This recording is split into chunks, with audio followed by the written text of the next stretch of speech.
to. So, ito na nga. Tapos na ang binyag. So, sabi ko, huwag muna kaming umalis.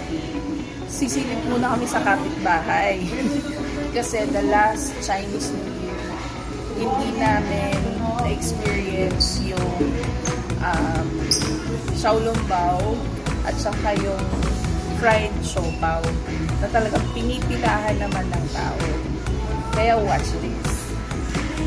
Word na ako. Okay, and three. Wait. Okay.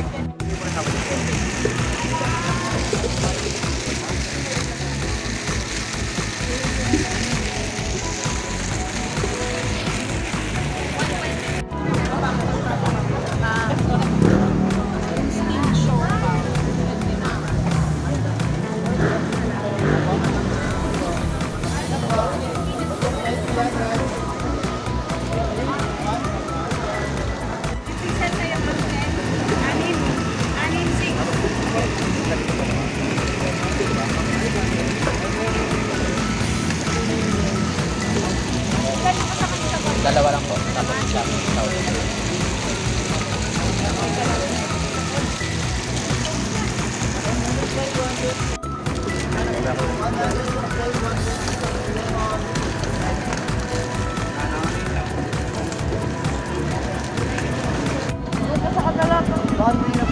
At last, nabili ko na yung famous fried siopaw dito sa siya ay tabi ng Salazar Street.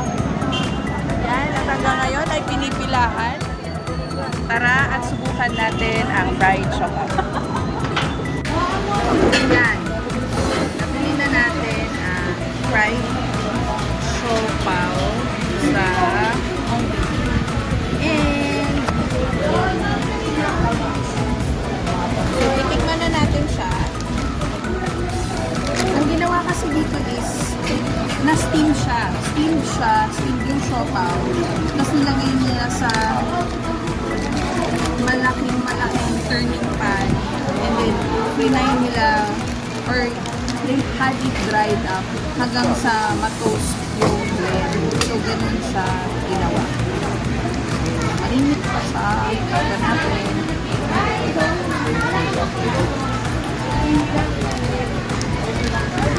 Nothing go.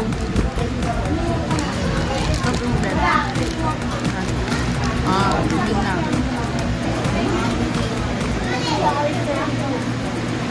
Ayan, sabi.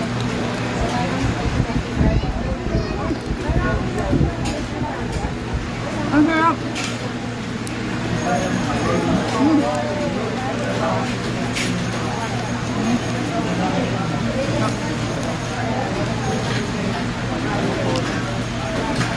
Sarap.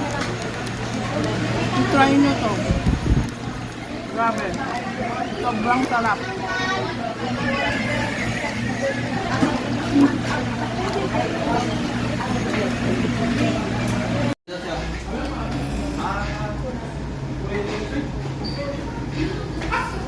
Nag-enjoy ba kayong nanood?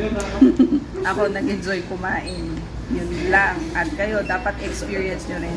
Kung ano yung experience ko today.